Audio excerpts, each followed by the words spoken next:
To the volume vision. So traders, आज की video का जो हमारा टॉपिक रहेगा वो हमारा रहेगा volumes comes at opening time. So इसमें दो सिनेरियोज यहाँ पे बनते हैं कि देखिए यहाँ पर ओपनिंग टाइम पर हाई वॉल्यूम्स आपको देखने के लिए मिलेगी। तो पहला जो सिनेरियो रहेगा वो हमारा रहेगा एक अप ट्रेंड में, कि बढ़ती हुई मार्केट में मार्केट गैप अप ओपन होती है और ओपनिंग पर हाई वॉल्यूम्स वहाँ पर देखने के लिए मिलती है। सेकंड सिनेरियो बनता है कि गिरती हुई मार्केट में, डाउन ट्रेंड मार्केट में मार्केट गैप डाउन ओपन होती है बट ओपनिंग पर अगेन हाई वॉल्यूम्स वहाँ पे देखने के लिए मिलती है। तो इसी कंसेप्ट को आज के दिन समझने की कोशिश करेंगे, इसके पीछे की साइकोलॉजी को समझने की कोशिश करेंगे और कैसे यहाँ पर ट्रेड को एग्जीक्यूट किया जाता है। बट ट्रेड एग्जीक्यूट करने से पहले वहाँ पर साइकोलॉजी को समझना काफ़ी ज़्यादा इंपॉर्टेंट हो जाता है। उससे हम लोग ट्रैपिंग से बचते हैं और प्राइस की सही अंडरस्टैंडिंग कर पाते हैं कि प्राइस रियल स्ट्रक्चर प्राइस का क्या है, कैसे वर्क करता है, प्राइस कैसे यहाँ पे वर्क करता है। सो वॉल्यूम के बेसिस पर आज के दिन डिस्कस किया जाएगा। तो सबसे पहले हम लोग लेते हैं कि गैप अप, एक अप ट्रेंड मार्केट में गैप अप मार्केट ओपन हो जाती है। यहाँ पर अप ट्रेंड में गैप अप मार्केट ओपन होती है और उसके बाद जो पहली कैंडल होगी वो हमारी प्रीवियस वॉल्यूम से ज़्यादा होनी चाहिए, यानी कि जो आज के दिन कैंडल और वॉल्यूम्स फॉर्म हो रही है वो प्रीवियस डेज से ज़्यादा वॉल्यूम वहाँ पर होनी चाहिए। कि जैसे कि प्रीवियस डेज पर जो भी वॉल्यूम्स वहाँ पर आई है उससे बढ़ के वॉल्यूम उस दिन आनी चाहिए गैप अप होने के बाद। तो वही एरिया हमारे लिए रेजिस्टेंस बन जाता है। देखिए नॉर्मली हम लोग जो रेजिस्टेंस ड्रॉ करते हैं तो वो ऑटोमेटिक एक रेजिस्टेंस हम लोग प्राइस एक्शन के बेसिस पर ही करते हैं, बट वॉल्यूम्स की भी कुछ कंफर्मेशन अगर मिल जाए तो और बेटर रहता है ट्रेड को एग्जीक्यूट करने के लिए, जिससे हम लोग बेटर आर वहाँ पर कैप्चर करने की कोशिश करते हैं। तो यहाँ पर यही सिनेरियो रहेगा कि बढ़ती हुई मार्केट में मार्केट ऊपर जा रही है, आपका वहाँ पर गैप अप होता है। गैप अप होने के बाद जो वॉल्यूम्स आती है वो प्रीवियस डेज से ज़्यादा होनी चाहिए। तो वहाँ पर मार्केट सबसे पहले एक रेजिस्टेंस क्रिएट करता है, बट जो रिटेलर की जो थिंकिंग है वो वहाँ पर बताती है कि यहाँ पर एक फ्रेश ब्रेकआउट हुआ है। रिटेलर्स को यहाँ पर लगता है कि एक फ्रेश ब्रेकआउट हुआ है, बट ये वहाँ पर ट्रैपिंग होती है। वहीं पर ऑपरेटर क्या करता है, प्रॉफिट को बुक करता है, इसीलिए प्राइस वहां से नीचे फॉल हो जाता है। वॉल्यूम्स भी आती है, गैप अप मार्केट भी ओपन हुआ है, वॉल्यूम्स भी आई है प्रीवियस डे से ज़्यादा, फिर भी प्राइस फॉल हो गया। तो वहाँ पर क्या हुआ होगा, वहाँ पर एक प्रॉफिट बुकिंग वहाँ पर आपको देखने के लिए मिलती है। तो अब इसको थोड़ा सा डीप और कोशिश करते हैं कि यहाँ पर क्या डिस्कस किया जा रहा है। बढ़ती हुई मार्केट में जब भी मार्केट गैप अप ओपन हो जाए तो यहाँ पर जो ओपनिंग वॉल्यूम्स हमारी होगी वो प्रीवियस डे से ज़्यादा होनी चाहिए, यानी कि जो अप ट्रेंड होते हुए मार्केट में जो वॉल्यूम्स क्रिएट हो रही थी वो ज़्यादा होनी चाहिए, इस कैंडल में ज़्यादा होनी चाहिए। तो यही कैंडल हमारे लिए एक रेजिस्टेंस की तरह वर्क करता है। तो सबसे पहले मार्केट एक रेजिस्टेंस को क्रिएट करता है, उस रेजिस्टेंस की इंपोर्टेंसी काफ़ी ज़्यादा होती है। सो देखिए अब इसको प्राइस एक्शन के बेसिस पर समझने की कोशिश करते हैं। तो देखिए सबसे पहले जैसे कि मार्केट ये एक अप ट्रेंड मार्केट में, अभी हम लोग डेली टाइम फ्रेम पर इसको डिस्कस कर रहे हैं। ये स्ट्रेटजी या ये जो साइकोलॉजी है ये हर एक टाइम फ्रेम पर आप यूज़ कर सकते हो। इंट्राडे बेसिस पर भी कैसे ट्रेड एग्जीक्यूट वहाँ पर किया जा सकता है। तो इस स्टॉक्स को जो सिलेक्ट किया गया इसमें दोनों टॉपिक यहाँ पर मिल रहे थे, दोनों कंसेप्ट मिल रहे थे कि यहाँ पर एक अप ट्रेंड मार्केट में और एक डाउन ट्रेंड मार्केट में, इसीलिए इस स्टॉक्स को सिलेक्ट किया गया है। तो यहाँ पर आप ऑब्जर्व करिए, यहाँ पर सबसे पहले आप ऑब्जर्व कर सकते हो कि मार्केट एक अप ट्रेंड पर है। अप ट्रेंड मार्केट के बाद मार्केट गैप अप ओपन हो जाता है, यहाँ से मार्केट गैप अप ओपन हुआ, बट वॉल्यूम्स क्या है, प्रीवियस डेज से ज़्यादा वॉल्यूम्स इस कैंडल में आपको देखने के लिए मिल जाएगी। तो कैसे जो बताया गया कि सबसे पहले ये मार्केट की कैंडल गैप अप कैंडल आपके लिए एक रेजिस्टेंस बन जाएगी। अभी देखिए ये कैंडल की फॉर्मेशन को आप छोड़ दीजिए, ये बाद में बनी है, लेकिन जो मार्किंग है वो प्रीवियस डे से ही होने लग जाती है। मार्केट पहले ही रेजिस्टेंस की क्रिएशन स्टार्ट कर देता है। तो हम लोगों ने सिर्फ यहाँ पर देखिए दो ही मार्किंग की है, वहाँ पर आप प्राइस एक्शन को आप इजीली समझ पा रहे होंगे कि हमने सिर्फ इस कैंडल का सिर्फ हाई, इसका लो भी आप हटा दीजिए, हमने इस कैंडल का सिर्फ हाई मार्क किया है। तो यहाँ से आप ऑब्जर्व कर सकते हो कि यही लेवल हमारे लिए कितना परफेक्ट रेजिस्टेंस बना है। तो बढ़ती हुई मार्केट में गैप अप ओपन होने के बाद आपको एक रेजिस्टेंस वहाँ पर मिलता है। तो इस दिन भी आप ट्रेड एग्जीक्यूट कर सकते हो क्योंकि प्रॉफिट बुकिंग यहाँ पे देखने के लिए मिलती है, या नेक्स्ट डे भी आप ट्रेड को एग्जीक्यूट कर सकते हो। सेम सिनेरियोज हमारा डाउन ट्रेंड में रहेगा, जैसे कि मार्केट यहाँ से डायरेक्टली फॉल हुआ है। तो गिरती हुई मार्केट में यहाँ से मार्केट डायरेक्ट फॉल हो रहा है, गिरती हुई मार्केट में प्रीवियस डेज से ज़्यादा, प्रीवियस डे से मीन्स प्रीवियस डेज बोल सकते हो या डे भी हो तो और भी ज़्यादा, जैसे प्रीवियस डे पर ये हुआ है, गैप डाउन भी हुआ है, प्रीवियस डे से ज़्यादा वॉल्यूम्स यहाँ पे देखने के लिए मिल रही है। तो यहाँ पर दोनों सिनेरियोस यहाँ पे कोइंसाइड हो रहे हैं। तो यहाँ पर आप ऑब्जर्व कर सकते हो कि जब भी डाउन ट्रेंड में, जैसे कि टॉपिक में दिखाया गया है कि अगर गिरती हुई मार्केट में मार्केट अगर नीचे ओपन होती है तो ओपनिंग कैंडल का वॉल्यूम प्रीवियस डे की वॉल्यूम से ज़्यादा अगर होता है तो वहाँ पर सपोर्ट्स फॉर्म होते हैं। ऑपरेटर वहीं पर अपना क्या करता है, शॉर्ट को कवरिंग करता है और बाइंग होती है, इसीलिए प्राइस वहां से रिवर्स हो जाता है। तो देखिए कुछ साइकोलॉजी और वॉल्यूम्स के बेसिस पर कैसे स्टडी किया जा रहा है उसको यहाँ पे एनालाइज करने की कोशिश कीजिए। यहाँ से अगर इसको ऑलरेडी पूरा कंप्लीट अगर डिलीट कर दिया जाए तो यहाँ से अगर इसको ऑब्जर्व करें तो सेकंड सिनेरियो भी आप देख पा रहे होंगे कि गिरती हुई मार्केट में गैप डाउन मार्केट होती है और प्रीवियस डेज से ज़्यादा वॉल्यूम्स वहाँ पे आ जाती है। अब यहाँ तो काफ़ी दिन से ज़्यादा ही ये वॉल्यूम आई है, यहाँ से भी ज़्यादा, यहाँ से भी ज़्यादा, यहाँ से भी ज़्यादा, और इस कैंडल में हाई वॉल्यूम्स भी आई है। और इस कैंडल का सिर्फ आप लो मार्क कर लीजिए तो ये देखिए यही कैंडल आपके लिए कितना परफेक्टली सपोर्ट बना है। ये देखिए बिल्कुल परफेक्ट सपोर्ट आपको मिलेगा, परफेक्ट रेजिस्टेंस आपको यहाँ पे मिल गया, एक रेंज भी आपके लिए बन गई। अब आपको ट्रेड एग्जीक्यूट करना है तो जैसे ही मार्केट यहाँ से निकलता है तो एक बाइंग ट्रेंड स्टार्ट हो जाएगा, इसके नीचे मार्केट अपना एक डाउन ट्रेंड स्टार्ट हो जाएगा। ट्रेड आप बिटवीन भी कर सकते हो एज इज इंट्राडे बेसिस पर, बट एक ओवरव्यू ट्रेंड को आइडेंटिफाई भी यहाँ पे आप इसके बेसिस पर कर सकते हो कि यहाँ से ओवरव्यू मार्केट का, कोटक बैंक का इस अपर लेवल के ऊपर मार्केट का बाइंग ट्रेंड स्टार्ट हो जाएगा, यहाँ से मार्केट का डाउन ट्रेंड स्टार्ट हो जाएगा। तो दोनों टॉपिक को डिस्कस किया गया है। अब देखिए एंट्री को कैसे हम लोग डिफाइन करेंगे। मोस्ट इंपॉर्टेंट यहाँ पे क्या है कि ये जो कैंडल है इसके पीछे साइकोलॉजी क्या है। इसके पीछे सिंपल सी साइकोलॉजी ये है कि जैसे मार्केट अप ट्रेंड से मार्केट अप जाता है तो उसको ऑलरेडी काफ़ी अच्छा प्रॉफिट वहाँ पे देखने के लिए मिलता रहता है। अब मार्केट गैप अप भी ओपन हो गया, ठीक है, तो बायर्स को अपना एक प्रॉफिट बुक करना है। जैसे उसको 6% यहाँ पे मिल गया, अब उसको प्रॉफिट बुक करना है तो ये बेस्ट लेवल होती है क्योंकि उसको सेलर्स चाहिए। तो सेलर्स हमारे कहाँ मिलेंगे, अपर लेवल पर ही सेलर होते हैं। और यहाँ पर जो रिटेलर की थिंकिंग क्या होती है कि मार्केट कंटिन्यूसली बढ़ रहा है, गैप अप भी ओपन हो गया तो यहाँ पर हम लोग और बाय करते हैं। तो सेलर्स जो ऑलरेडी सेलर ऑपरेटर जो बैठा है वहाँ पर वो सेल करेगा, रिटेलर्स जो है यहाँ पे बाइंग करेंगे, तो वो सब ट्रैप होंगे, यहाँ पर सब ट्रैप होंगे। तो इसीलिए एकदम से प्रॉफिट बुकिंग वहाँ पे देखने के लिए मिलती है और प्राइस वहाँ से फॉल होता है। सिंपल साइकोलॉजी यहीं पर है कि जैसे मार्केट डाउन ट्रेंड में कंटिन्यूसली फॉल होता रहता है, अचानक से मार्केट यहाँ पे गैप डाउन ओपन हो जाता है। क्योंकि अगर देखा जाए तो 3% का एज ए ऑपरेटर 3% से 4% का प्रॉफिट ऑपरेटर को यहाँ पर हो रहा है, गैप डाउन होने पर उसको अचानक से 5 से 6% का प्रॉफिट दिखेगा तो वो प्रॉफिट बुक करने का ही सोचेगा। तो इसलिए प्रॉफिट बुक करने के बेसिस पर ये level as a support work बन जाती है, क्योंकि यहाँ से मार्केट में वो प्रॉफिट बुकिंग स्टार्ट करता है, इसीलिए मार्केट यहाँ से रिवर्स होती है।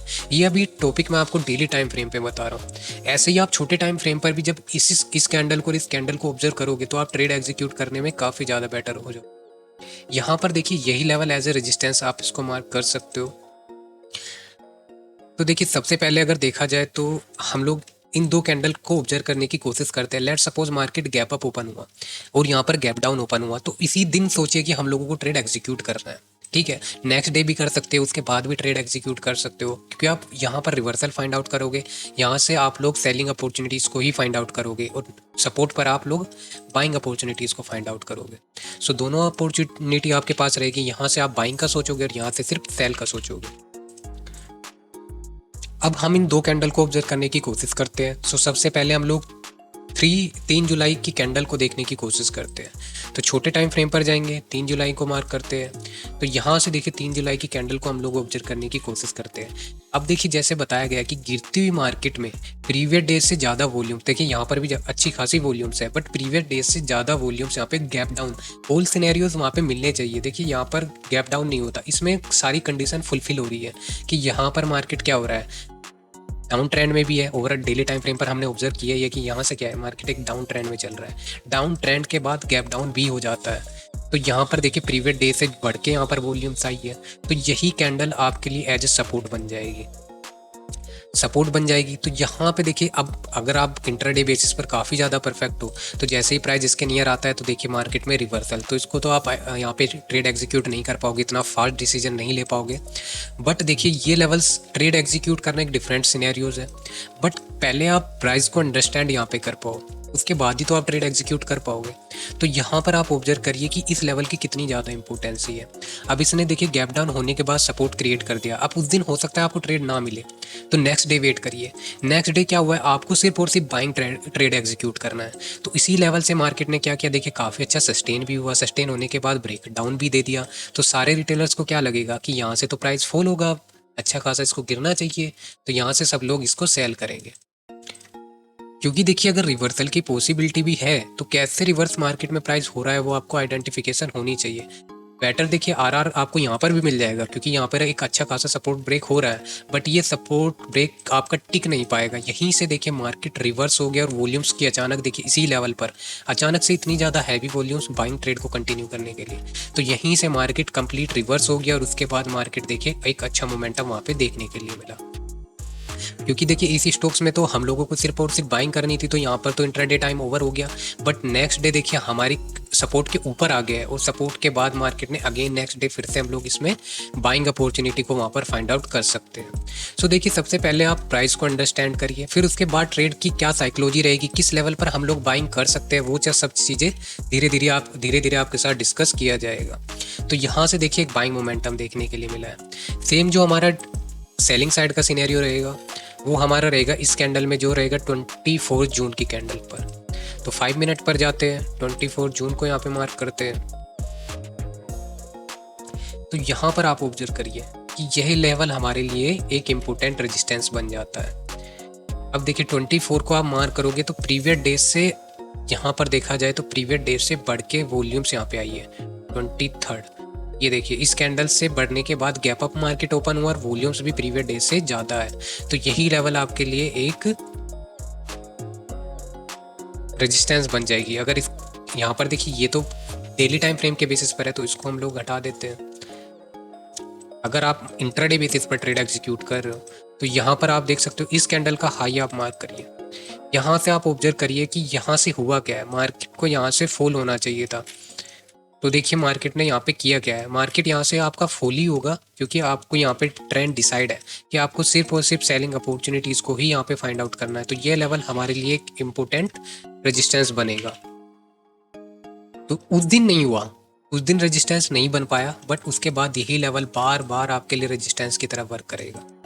जब आपको मार्केट इस प्राइस पर मिलता है, इस लेवल पर मिलता है, तो आपको वहाँ से सिर्फ और सिर्फ सेल करना है। और ओवरव्यू के बेसिस पर भी हम लोगों को इसमें सिर्फ और सिर्फ सेल अपॉर्चुनिटीज़ को ही फाइंड आउट करना है। यहाँ पर अगर देखा जाए तो हुआ क्या है, यहाँ पर भी रिटेलर्स को फंसाने के लिए ही किया गया है। जैसे गैप डाउन पे दिखाया था आपको कि मार्केट उस दिन यहाँ पे ब्रेक डाउन उसने दिया था बट रिवर्स हो गया, तो ऐसे ही ट्रैप करता है। क्योंकि यहाँ पर इस लेवल पर क्या लगता है कि जैसे बायर्स आए तो एक प्रॉफिट बुकिंग आती है, प्रॉफिट बुकिंग यहाँ पे आई है, यहाँ पर एक अच्छी गैप अप होने के बाद प्रॉफिट बुकिंग आई है, बट प्रॉफिट बुकिंग होने के बाद अगेन सेलर को भी तो एक्टिव होना पड़ेगा ना इसको फॉल ओवर कराने के लिए। या पूरा ऐसे तो फॉल नहीं हो जाएगी मार्केट, थोड़ा सा उसको सेलर्स भी चाहिए होंगे। सेलर की कोई इंपॉर्टेंस यहाँ पे नहीं आई है कंटिन्यूसली, इसीलिए मार्केट यहाँ से रिवर्स भी हुआ है। और कहीं ना कहीं लोगों की और रिटेलर्स की वहाँ पे थिंकिंग क्या रही होगी, सपोज करिए रिटेलर्स की वहाँ पर क्या थिंकिंग और ज़्यादा रही होगी कि यहाँ पर रिटेलर्स क्या सोच रहे होंगे कि गैप अप मार्केट ओपन हो गया, तो यहाँ से मार्केट को अब एक बाइंग ट्रेंड स्टार्ट हो गया, यहाँ से मार्केट को अब डेली बाइंग साइड कंटिन्यूएशन करना चाहिए। और तो जो होल्डिंग वाले लोग हैं वो भी काफ़ी ज़्यादा लोग होल्डिंग में जाएंगे, इस डे भी काफ़ी ज़्यादा लोग होल्डिंग में लेके जाएंगे स्टॉक्स को। और जो पहले रिटेलर्स जो बीच में एंट्री करी है जिन्होंने, वो भी वहाँ पर आएंगे कि यहाँ पर और क्वान्टिटीज़ को एड ऑन करने का सोचेंगे। तो यहाँ पर देखिए ये सिर्फ और सिर्फ ट्रैप था। अगर आप ब्रेकआउट के ऊपर ट्रेड भी एग्जीक्यूट करोगे तो आपको कुछ बेटर आरआर वहाँ पे नहीं मिल पाएगा, आपका एसएल यहाँ पे काफ़ी ज़्यादा रिस्की हो जाएगा कि आप एसएल कहाँ पे रखोगे। तो 1:2 भी यहाँ पे आपको नहीं मिल पाएगा। अगर आप एक अच्छा एसएल लेके चलते हो, इसी कैंडल का लो भी अगर आप एसएल रखते हो तब भी आपका 1:2 आपको नहीं मिल पाएगा। तो ये सिर्फ एक फेक ब्रेकआउट है, ये सिर्फ एक फेक ब्रेकआउट है, क्योंकि यहाँ पर सिर्फ रिटेलर्स को वो इनविटेशन यहाँ पे दे रहा है कि आए यहाँ पर ट्रेड एग्जीक्यूट करें।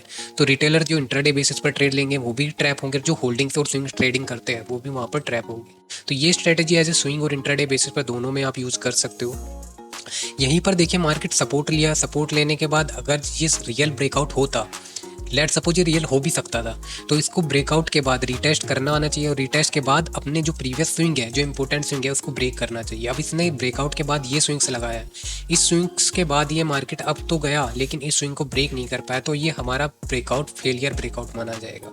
क्योंकि जब तक अगर मार्केट डायरेक्ट ब्रेकआउट दे रहा है तो रीटेस्ट के बाद ही अगर प्रीवियस स्विंग नहीं ब्रेक हो रहा है तो वो फेक ब्रेकआउट में ही इंक्लूड किया जाता है। तो यहीं से मार्केट ने अब नेक्स्ट डे हम लोग इस दिन अपॉर्चुनिटी नहीं मिल पाई हो तो सेकंड डे हम लोग देखिए यहीं पर जैसे मार्केट ने गैप डाउन या ब्रेकडाउन दिया, ब्रेकडाउन के बाद मार्केट रिटेस्ट के बाद कंटिन्यूसली फॉल हुआ और उसके बाद मार्केट देखिए जब आपको इस लेवल पर मिलेगा तो वहाँ पे सेलिंग अपॉर्चुनिटी आपको फाइंड आउट करने के लिए मिल जाएगी और सेल आप वहाँ पे कर सकते हो।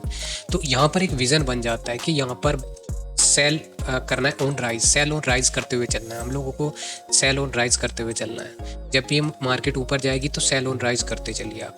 तो जब भी इस तरीके से भी आप देखिए, ट्रेंड लाइन को हम लोग नहीं यहाँ पे डिस्कस करते हैं, ना ही ट्रेड एग्जीक्यूट करते हैं, बट एक ओवरव्यू बन जाता है यहाँ से कि जब जब मार्केट में ट्रेंड लाइन टूटेगी तो सेलिंग वहाँ पर कंटिन्यूएशन आपको देखने के लिए मिल जाएगा। तो काफ़ी ज़्यादा इंपॉर्टेंट टॉपिक है, नोट्स को पढ़िए, काफ़ी इंपॉर्टेंट चीज़ें वॉल्यूम्स के बेसिस पर डिस्कस किया है कि वॉल्यूम्स के बेसिस पर कैसे रेजिस्टेंस फॉर्म होते हैं, कैसे वहाँ पर सपोर्ट्स फॉर्म होते हैं, वॉल्यूम्स क्या होती है, काफ़ी बेसिक सी चीज़ें हैं। ये फ्री पीडीएफ है, आप इसको स्टडी कर सकते हो। ऐसे ही सेम सिनेरियोज क्लोजिंग टाइम पर भी होता है कि वॉल्यूम्स हमारी क्लोजिंग टाइम पर कैसे आ रही है, काफ़ी चीज़ें हैं, इसको स्टडी करिएगा। तो छोटी सी वीडियो थी, इसको समझने की कोशिश करिएगा, प्राइस एक्शन को अंडरस्टैंड कोशिश करिएगा समझने की वॉल्यूम्स के बेसिस पर। सो वीडियो अगर आपको पसंद आई हो तो वीडियो को लाइक कीजिएगा, कमेंट कीजिएगा और हमारे चैनल को सब्सक्राइब जरूर कीजिएगा traders. Thank you so much traders watching this video, thank you so much.